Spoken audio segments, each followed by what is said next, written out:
Hello friends, welcome back to my YouTube channel Bindass tailor. मेरीना स्वागत करती हूँ आप सबका एक बार फिर से अपने चैनल पर। और आज फिर मैं लेकर आई हूँ एक यूजफुल सी वीडियो। और आज की इस वीडियो में हम वूलन वाले सूट्स जो कम अर्ज में आते हैं उस फैब्रिक से पैंट की कटिंग करना सीखेंगे। तो अगर आप इसको सीखना चाहते हैं वीडियो को फुल वॉच करें और फर्स्ट बार चैनल पर आए हैं तो चैनल को सब्सक्राइब करके बेल आइकन प्रेस कर लें। तो ये देखिए फ्रेंड्स, सबसे पहले मैं आपको फैब्रिक दिखाती हूँ। ये मेरे पास कम अर्ज का एक वूलन का फैब्रिक है और ये बॉटम फैब्रिक है। इसके बॉटम पर दोनों तरफ ये एम्ब्रॉयडरी दी हुई है। और अगर लंबाई की बात करूँ तो ये फैब्रिक 3 से 3.5 मीटर लंबाई का हमारे पास आता है। और इसके बॉर्डर पर दोनों तरफ ये पट्टी होती है। अब इस बॉर्डर पट्टी को हम आधा इंच का मार्जिन रखते हुए कटिंग करके निकाल देंगे, क्योंकि इस बॉर्डर पट्टी को हम बाद में अटैच करेंगे।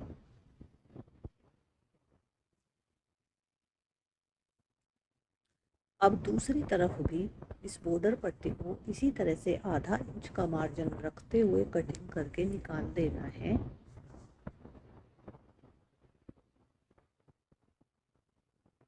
अब यहाँ पर अपने फैब्रिक के रोंग साइड पर हमें मार्किंग करनी है, क्योंकि पैंट के लिए हम जो भी मार्किंग करते हैं तो वो रोंग साइड के ऊपर ही करेंगे फैब्रिक की। ये देखिए फ्रेंड्स, नॉर्मली जब हम पैंट का कटिंग करते हैं तो इस तरह से फैब्रिक को चौड़ाई में डबल फोल्ड करने के बाद इसके ऊपर हम मार्किंग करके कटिंग करते हैं। बट यहाँ पर ये हमारे फैब्रिक की चौड़ाई कम है, तो आसन की तरफ हमारा फैब्रिक कम होगा तो उसमें हमें जोड़ लगाना पड़ेगा, तो जो देखने में बिल्कुल अच्छा नहीं लगता है। तो यहाँ पर हम दूसरे तरीके से इस पैंट की कटिंग करेंगे, जिससे कि इस पैंट में कोई जोड़ भी नहीं आएगा और बहुत फिनिशिंग और परफेक्ट तरीके से ये पैंट बन के रेडी होगी। सबसे पहले यहाँ पर लंबाई की तरफ अपने फैब्रिक को डबल फोल्ड कर लेना है और रोंग साइड फैब्रिक की हमने ऊपर की तरफ रखी है, क्योंकि पैंट के लिए हम जो भी मार्किंग करेंगे वो रोंग साइड पर ही करेंगे। और यहाँ पर हम अपनी पैंट के फ्रंट पार्ट की कटिंग पहले करेंगे। तो इस तरह से कपड़े को एकसार करके फैला लेना है। अब मैं आपको नाप बता देती हूँ, जिस नाप के अकॉर्डिंग आज हम इस पैंट का कटिंग करेंगे। तो यहाँ पर पैंट का रेडी लेंथ हम रखने वाले हैं 36 इंच। इसमें हिप का जो साइज़ है वो रहेगा 40 इंच, कमर 36 इंच और इसका बॉटम और मोहरी हम रखेंगे 10 इंच। तो इसी नाप के अकॉर्डिंग आज हम इस पैंट का कटिंग करेंगे। तो कटिंग करने से पहले यहाँ ऊपर की तरफ अगर फैब्रिक छोटा बड़ा है तो उसको इस तरह से मार्किंग करके कटिंग करके निकाल देंगे। और ये स्टेप करना बहुत ज़रूरी है। अब यहाँ पर इस तरफ कपड़े की कन्नी की साइड है और यहाँ भी हम आधा इंच मार्जिन रखते हुए इस तरह से नीचे तक एक स्ट्रेट लाइन लगाएंगे। और अपनी पैंट के लिए हम जो भी मार्किंग करेंगे वो इस लाइन के सामने की तरफ करेंगे। इस लाइन से आगे की तरफ ही हमें पैंट के लिए मार्किंग करनी है। अब यहाँ ऊपर की तरफ 2 इंच पर मार्किंग करेंगे इलास्टिक की फोल्डिंग के लिए। और ये पैंट मैं फुल इलास्टिक रेडी करूँगी। इस तरह से इस लाइन को स्ट्रेट करेंगे। अब इस लाइन पर इंच टेप को रखते हुए अपनी पैंट की तैयार लंबाई के लिए मार्किंग करेंगे। यहाँ मेरे मेजरमेंट में रेडी लेंथ 36 इंच है, तो यहाँ पर मैं 36 इंच पर मार्किंग करूँगी पैंट की रेडी लेंथ के लिए। एक मार्किंग सामने की तरफ भी हम 36 इंच पर करेंगे। अब इन दोनों निशानों को स्ट्रेट लाइन करेंगे। अब यहाँ नीचे की तरफ 2 इंच एक्स्ट्रा मैं रखूँगी पैंट की फोल्डिंग के लिए। और ये मार्किंग आप 2.5 से 3 इंच तक भी कर सकते हो, लेकिन यहाँ मैंने 2 इंच लिया है क्योंकि मुझे इसके ऊपर बॉर्डर पट्टी अटैच करनी है। अब यहाँ ऊपर की तरफ हम मार्किंग करेंगे कमर के लिए। और कमर की मार्किंग करने के लिए जो भी आपका हिप का साइज़ है उसका 1/4 करेंगे। तो यहाँ मेरे मेजरमेंट में हिप साइज़ 40 है और 40 का 1/4 जब हम करेंगे तो आएगा 10 इंच। तो यहाँ इस लाइन से आगे की तरफ इंच टेप को रखते हुए 10 इंच पर मार्किंग करनी है अपनी कमर के लिए। और इससे आगे की तरफ 2 इंच में रखूँगी लूजिंग के लिए, क्योंकि हमें यहाँ पर लास्टिक अटैच करनी है। अब इस लाइन से नीचे की तरफ हम अपनी क्रोच एरिया यानी आसन की लंबाई के लिए मार्किंग करेंगे। तो आसन की लंबाई लेने के लिए भी सेम फार्मूला यूज करेंगे। जो भी आपका हिप का साइज हो उसका 1/4 करेंगे और उसमें 2 इंच प्लस करेंगे। तो यहाँ मैंने 12 इंच पर मार्किंग कर ली है। यहाँ ऊपर भी हमारा 12 इंच आया है। एक मार्किंग हम यहाँ भी 12 इंच पर करेंगे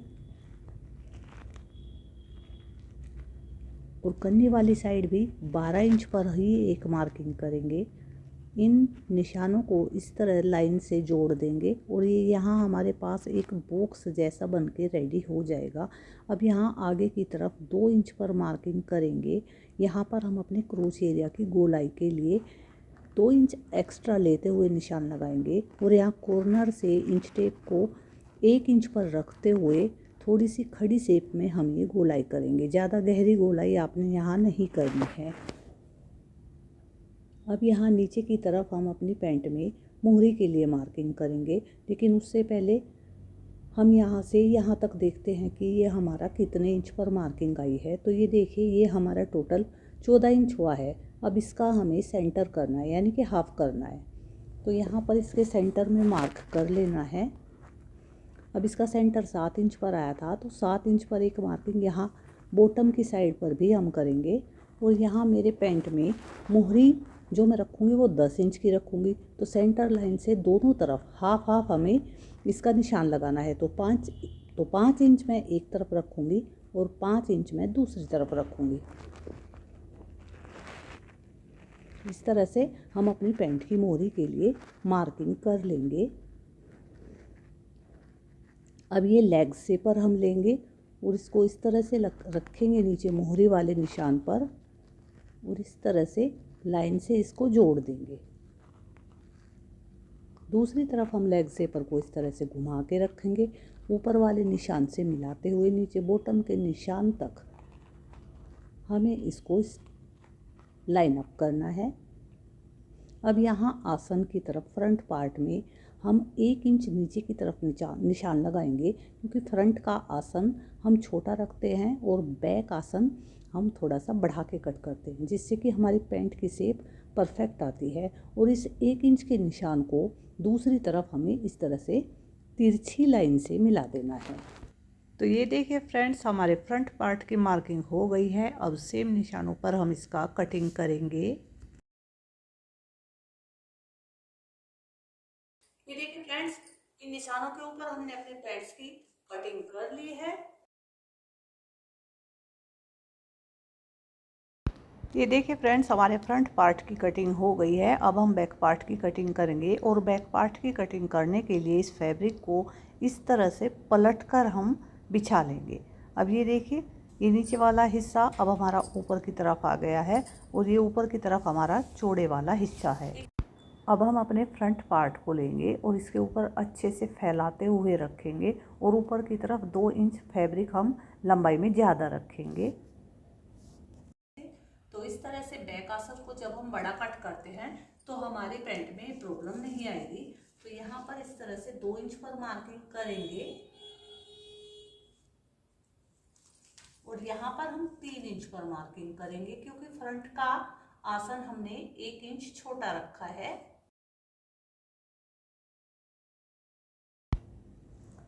अब यहाँ पर हमारे पैंट की कटिंग सेम फ्रंट पार्ट के जैसे होगी, लेकिन सामने की तरफ हमें इसमें कुछ चेंज करने होते हैं।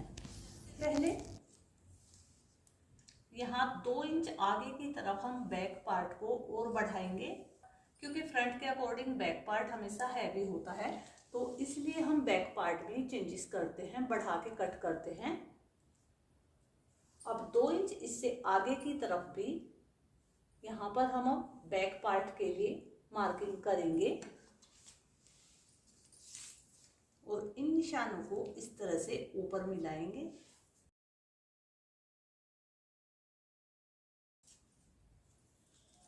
अब यहाँ पर बैक पार्ट में आसन की गोलाई के लिए मार्किंग करेंगे।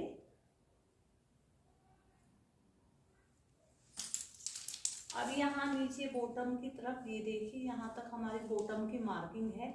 इस लाइन को हम इस तरह से एक्सटेंड करेंगे आगे की तरफ और यहाँ पर हम 2 इंच पर मार्किंग करेंगे सिलाई मार्जिन के लिए, क्योंकि फ्रंट पार्ट में हमने सिलाई के लिए कोई मार्जिन नहीं लिया है।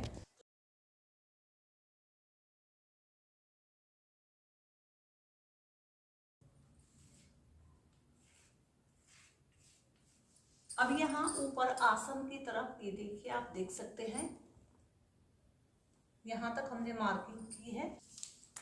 अब इन दोनों पॉइंट्स को इस तरह से स्टेप को रखते हुए हम यहाँ पर मिलाएंगे।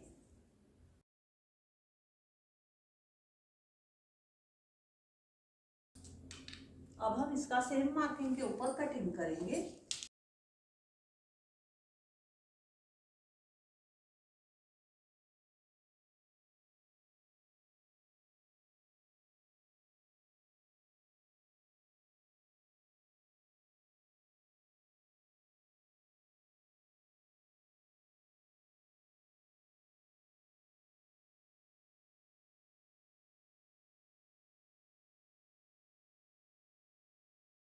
तो ये देखिए फ्रेंड्स, हमने अपने पैंट के लिए बैक पार्ट की कटिंग भी कर ली है और आपने देखा होगा कि कहीं भी हमारा इसमें जोड़ नहीं आया है।